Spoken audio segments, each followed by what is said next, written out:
नमस्कार सर्वांना, मी सीमा तुमच्या सगळ्यांचं माझ्या यूट्यूब चॅनलमध्ये सहर्ष स्वागत करते। कॉटनचा अस्तर मी या ठिकाणी घेतलेला आहे, बंद बाजू माझ्या साईडने आहे आणि ब्लाऊज जो आहे प्रिन्सेस कट आपण कटिंग बघणार आहोत। बघा, हा मापाचा ब्लाऊज आहे आणि एकदम छोट्या मापाचा हा प्रिन्सेस कट ब्लाऊज आहे, म्हणजे 30 साईजचा जो मेजरमेंट असतो त्याचा ब्लाऊज आहे। तर या म्हणजे हा जो माप आहे छोटासा, तर याचा शोल्डर किती घ्यायचं, आर्म होल किती घ्यायचा आणि त्याचे जे पण बाकीचे मेजरमेंट आहेत ते कसे घ्यायचे ते आज या व्हिडिओमध्ये बघणार आहोत, जेणेकरून ब्लाऊज प्रॉपर फिटिंगला बसेल, प्रॉपर येईल। म्हणजे बऱ्याच वेळी जर मेजरमेंट खूप लहान असेल तर बऱ्याच जणांना कळत नाही की शोल्डर आणि आर्म होल एक्झॅक्ट किती घ्यायचं, तर ते आपण आज या व्हिडिओमध्ये बघणार आहोत। तर सगळ्यात पहिले ब्लाऊजची जी वेस्ट आहे, म्हणजे जो कमरेचा भाग आहे, त्याचं मेजरमेंट करून व्यवस्थित खालच्या साईडला आपण टाकून घेऊया। त्यासाठी बघा, बंद बाजू मी माझ्या साईडनी ठेवलेली आहे, कॉटनचा अस्तर मी या ठिकाणी प्रेस करून घेतलेला आहे। तर आता कमरेचा जो भाग आहे तो 6 इंचावरती फिटिंग आहे, तर या ठिकाणी आपण 6 आणि 3 इंच आपण शिलाई मार्जिन घेणार आहोत। ब्लाऊजची जी रेडी उंची आहे ती 13.5 आहे, त्यामध्ये 1 इंच प्लस करून 14.5 आपण या ठिकाणी रेडी उंची घेणार आहोत। 5.5चा शोल्डर घेणार आहोत, 5.5चा शोल्डर आपण या ठिकाणी घेणार आहोत। आणि त्याच्यानंतर बघा, मी इथे एक सरळ रेषा आखून घेते आणि जो आर्म होल आहे तो आपण 5.25 इंचाचा या ठिकाणी घेतो आहोत। 5.5चा घेतला तरी काही हरकत नाही, पण एखाद्या वेळेस जर नंतर लूज टाईट करायचं झालं किंवा ब्लाऊज थोडीसं तब्येत वगैरे सुधारली तर लागतात ब्लाऊज थोडंसं जास्त आर्म होल असेल तर काही प्रॉब्लेम येत नाही ब्लाऊज फिटिंगला। तर बघा, 7.25 इंचावरती ब्लाऊजची फिटिंग आहे, आपण 7.5 घेऊया आणि 2 इंच शिलाई मार्जिन आहे। कस्टमरनी ब्लाऊज खूप दुरून माझ्याकडे पाठवला आहे, त्यामुळे मी परफेक्ट मेजरमेंट न घेता थोडीशी लूजिंग या ठिकाणी ठेवत आहे, कारण की मुलीचा हा ब्लाऊज आहे, त्यामुळे थोडंसं व्यवस्थित आणि केअरफुली मेजरमेंट टाकत आहे, जेणेकरून ब्लाऊज त्यांना व्यवस्थित बसावा। म्हणजे थोडासा मोठा झाला तरी चालेल, पण जास्त टाईट किंवा म्हणजे जे आपण शिलाई मार्जिन ठेवतो तर ती कमी असेल तर असं नको व्हायला की त्यांना ब्लाऊज व्यवस्थित आता बसेल नंतर येणार नाही असं। बघा, इथे मी 2 इंचाचा शिलाई मार्जिन घेतला आहे आणि इथे 3 इंचाचा, म्हणजे एकंदरीत शिलाई मार्जिन आपण भरपूर घेतलेला आहे। बॅक पार्ट आपण जशास तसा कट करून घेऊया। आर्म होलला जो भाग आहे तो मी फक्त 1 इंचावरती या ठिकाणी दिलेला आहे। चला बॅक पार्ट आता कट करून घेऊया। बॅक पार्ट वरूनच आपल्याला फ्रंट पार्ट काढायचा आहे, पण त्या अगोदर आपण स्लीव्ज काढून घेऊया पलीकडच्या साईडला, त्यानंतर आपण फ्रंट पार्ट जो आहे प्रिन्सेस कटचा तो टाकणार आहोत। प्रिन्सेस कटला पण हेवी चेस्ट साईज असेल तर थोडेसे टक्स वेगळे घ्यावे लागतात।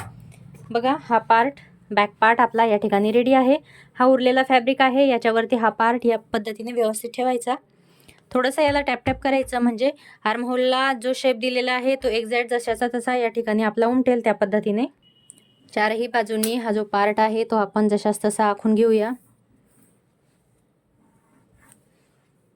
बघा, खडू थोडासा विदाऊट कलरचा ठेवायचा, जेणेकरून आपल्याला लगेच दिसेल अशा पद्धतीने। चारही बाजूंनी हा पार्ट जो आहे जशास तसा मी या ठिकाणी ड्रॉ करून घेतलेला आहे। हा पार्ट थोडासा बॅक पार्ट उचलून बाजूला ठेवू। सगळ्यात पहिले इथे आपल्याला जो शेप आहे आर्म होलचा तो व्यवस्थित गोलाकार देऊन घ्यायचा आहे। त्याचबरोबर इथे टक्ससाठी थोडंसं वाढवून घेऊ। आता हा मी स्ट्रेट करते, जेणेकरून तुम्हाला टक्स मेजरमेंट कसं घ्यायचं प्रॉपर कळेल। बघा, हा पूर्ण बॅक पार्ट जशास तसा आपण आखून घेतलेला आहे। इथे 1.25 इंच आपण एक्स्ट्रा घेतलेला आहे आणि इथे जवळपास 2 इंचापर्यंत आपल्याला एक्स्ट्रा घ्यायचं आहे। या पद्धतीने बघा, मी 2 इंच इथे एक्स्ट्रा घेतलं आणि 1.25 ते 1 इंचापर्यंत इथे एक्स्ट्रा घ्यायचं। हे जे मेजरमेंट आहे ते आपल्याला टक्ससाठी लागतं। या साईडला अर्धा इंचावरती जी आपण हुक आणि आय बटन पट्टी लावतो त्यासाठी इथे एक लाईन ड्रॉ करून घेऊया। त्याच्यानंतर आता इथे आपल्याला टक्स मेजरमेंट टाकायचं आहे, ते पण परफेक्ट। तर बघा, या साईडनी 4 इंचावरती आणि त्याच्या शेजारी एक 2.25 इंचापर्यंत आपण या पद्धतीने टक्ससाठी, हे बघा, इथे टक्ससाठी आपण मार्क करून घेतलेलं आहे। टक्सची जी रेडी हाईट आहे 4.5 इंचावरती मी घेतलेली आहे। आता इथे सरळ एक लाईन ड्रॉ करून घेते आणि हा जो पॉईंट आहे तो आपल्याला इथे परफेक्ट आर्म होलच्या शेपमध्ये इथे मिळून द्यायचा आहे। या साईडचा पण जे आहे 2-1 इंचापर्यंत इथे स्ट्रेट घ्यायचं। त्याच्यानंतर हा जो पॉईंट आहे हा आपल्याला याच्यामध्ये मिळून द्यायचा आहे। आता हा जो टक्स पॉईंट आहे बघा, मी मुद्दाम इथे थोडंसं खाली घेतलेलं आहे, जेणेकरून आपला जो प्रिन्सेस कटचा समोरचा पार्ट आहे तो वरती उचलला जात नाही। तर बघा फक्त टक्स जो आहे तो आपल्याला अर्धा इंच इथे खाली घ्यायचा आहे दोन्ही साईडला या पद्धतीने इथे लाईन ड्रॉ करून घ्यायचा, जेणेकरून आपली हाईट वाढणार नाही. तुम्ही बघू शकता या साईडनं पण तेवढंच आहे जेवढा बॅक पार्ट होता, आणि या साईडने पण फक्त जो टक्सचा भाग आहे तो आपण थोडासा खाली घेतलेला आहे, जेणेकरून बऱ्याच वेळेस काय होतं की ब्लाऊज लूज असेल तर हा पार्ट वरती उचलला जातो. त्यामुळे आता इथे गळ्यासाठी आपण व्यवस्थित ड्रॉ करून घेऊया. 2.25 इंचावरती मी गळा रुंदी घेते. गळ्याची खोली जी आहे ती मी 5.5 इंचावरती घेत आहे. खालच्या साईडला गळ्याची रुंदी 2.5 इंचावरती मी घेत आहे. या पद्धतीने इथे एक चौकोन आखून घेऊया, आणि तुम्ही पाहिजे तो शेप या ठिकाणी याला देऊन घेऊ शकता. गोल किंवा राऊंड, म्हणजे पाहिजे तो गोल, पंचकोनी, जसा तुम्हाला हवा असेल त्या पद्धतीचा शेप या ठिकाणी देऊन घ्यायचा. आता या ठिकाणी मला थोडासा पंचकोनी टाईप शेप या ठिकाणी द्यायचा आहे, तर मी हे माझ्या साईडला घेते आणि या पद्धतीने याला व्यवस्थित शेप मी या ठिकाणी देऊन घेते. बघा याला मी कॅनव्हास वगैरे यूज करेल, तुम्ही हवं तसं.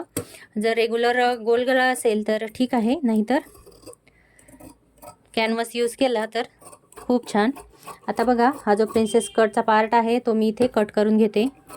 या पद्धतीने जसा आपण ड्रॉ केलेला आहे, जसा आपण भाग काढलेला आहे समोरचा, सेम तसाच्या तसा आपल्याला या ठिकाणी कट करून घ्यायचा आहे. या पद्धतीने फ्रंट पार्ट आपला रेडी आहे. आता स्लीव्ज आपल्याला फक्त काढायचे आहेत. त्या अगोदर हा जो प्रिन्सेस कटचा पार्ट आहे तो पण व्यवस्थित कट करून घेऊया. या पद्धतीने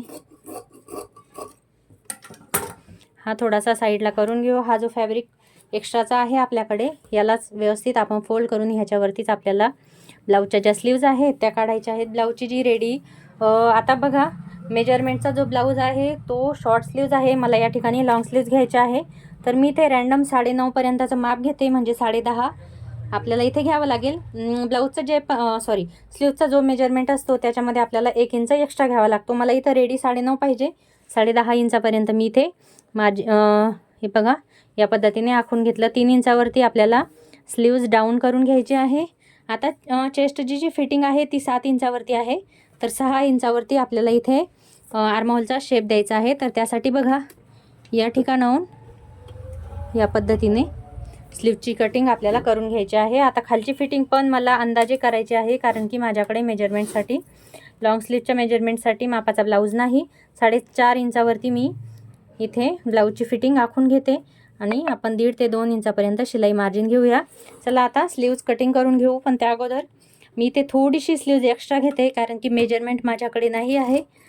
जर स्लीव्ज लॉंग झाली तिला आपण शॉर्ट करू शकतो, पण शॉर्ट स्लीव्जला काही करता येणार नाही त्यामुळे, आणि माझ्याकडे हे मेजरमेंट नाही आहे लॉंग स्लीव्जचं. त्यामुळे व्हिडिओ तुम्हाला कसा वाटला नक्की सांगा. चॅनलला सबस्क्राईब केलं नसेल तर नक्की करा, लाईक करा, शेअर करा.